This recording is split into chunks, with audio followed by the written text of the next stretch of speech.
अस्सलामुअलैकुम, welcome back to my channel.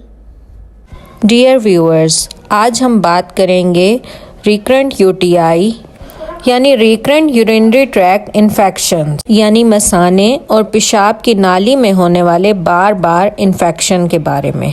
ये आम तौर पर ख़वातीन में बहुत ही कॉमन पाया जाता है। 10 में से 6 ख़वातीन को उनकी ज़िंदगी में कम से कम एक बार ये इन्फेक्शन यानी यूटीआई हुआ होगा और अफसोस के साथ उनमें से 25% ख़वातीन ऐसी होंगी जिनको बार बार ये इन्फेक्शन रहा होगा। बार बार इन्फेक्शन या रिकरेंट यूटीआई उस वक्त कहेंगे जब 6 माह में 2 या उससे ज़्यादा बार इन्फेक्शन होगा।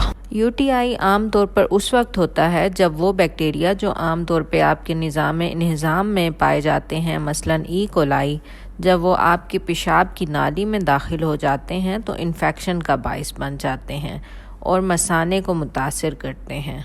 क्योंकि उनके रहाइश की नॉर्मल जगह होती है जो आपका निज़ाम की नाली है, यानी आपसे माउथ से लेकर एनस तक। लेकिन जब यही बैक्टीरिया अपने दूसरे मकाम पे आ जाएंगे जहाँ पर जो उनकी नेचुरल रहाइश की जगह नहीं है, तो वहाँ पे ये इन्फेक्शन की वजह बनेंगे।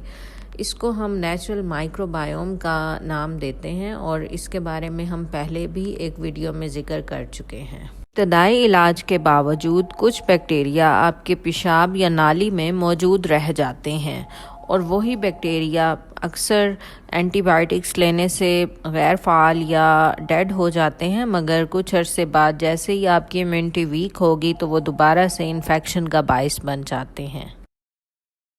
इसकी अलामात में शामिल हो सकता है पेशाब में जलन या फिर पेशाब करते हुए दर्द महसूस होना या फिर पेशाब की बार बार हाजत महसूस होना। इसके अलावा पेशाब में बदबू महसूस होना या पेशाब में बस या खून आना। यहाँ तक कि जब ये इन्फेक्शन आपके गुर्दे में फैल जाता है तो आपको बुखार और कमर में दर्द भी महसूस हो सकता है। नाजरीन, चलिए चलते हैं इस वीडियो के असल टारगेट की तरफ और हम जानते हैं कि यूटीआई से बचने के या इससे प्रिवेंशन के हमारे पास क्या ऑप्शंस हैं।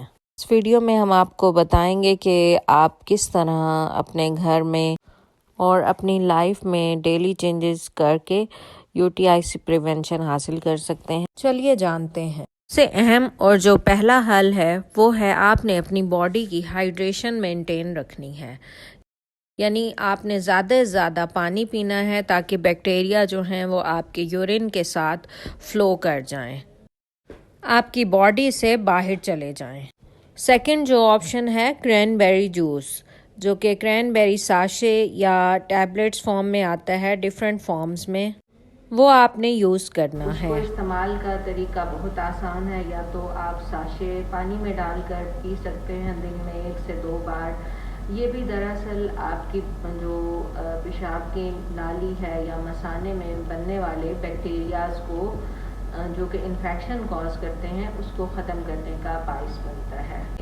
और हमने जैसे कि माइक्रोबायोम के बारे में भी पढ़ा, हर बॉडी की हर पार्ट का अपना एक माइक्रोबायोम होता है और जब वो डिस्टर्ब होगा तो जो फ़ायदेमंद बैक्टीरियाज हैं वो कम हो जाएंगे और नुकसानदेह बैक्टीरियाज ज़्यादा हो जाएंगे। माइक्रोबायोम के बारे में पहले भी हम एक वीडियो में बता चुके हैं जिसका लिंक आपसे शेयर किया जा रहा होगा।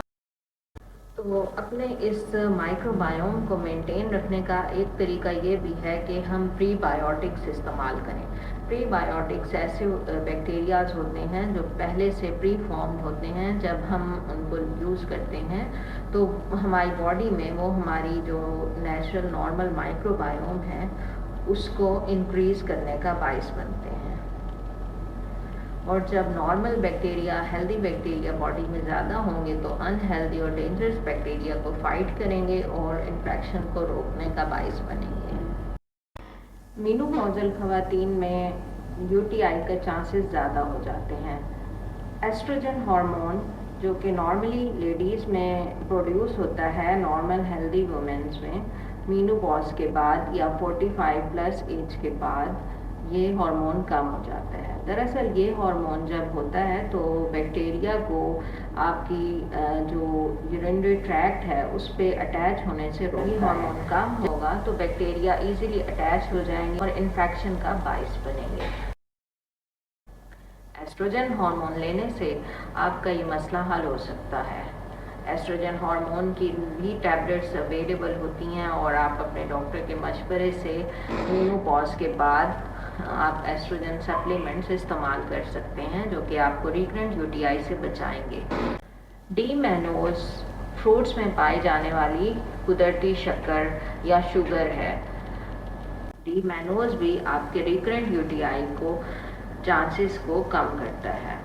इसके अलावा नाजरीन, आपने हिफ्ज़ान सेहत के मुनासिब असूलों का ख्याल रखना है। जब भी आप बैतुल खला जाएं तो आपने वॉश करना है तो पीछे से आगे की तरफ नहीं वॉश करना, आगे से पीछे की तरफ वॉश करना। हॉट टब्स की बजाय आपको शॉवर इस्तेमाल करना चाहिए। पर्सनल प्रोडक्ट्स जो हैं वो नॉन इरिटेटिंग और ऐसे इस्तेमाल करनी चाहिए जो ज़्यादा खुशबूदार ना हो। बैतुल खला इस्तेमाल करने के बाद आपने टिश्यू की बजाय पानी का इस्तेमाल करना है।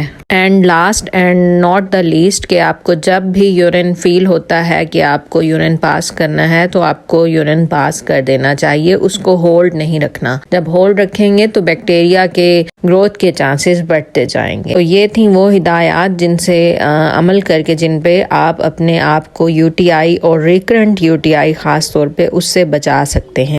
इसी तरह की मज़ीद मालूमाती वीडियोस देखने के लिए हमारा चैनल देखते रहिए। टेक केयर, अल्लाह हाफिज़।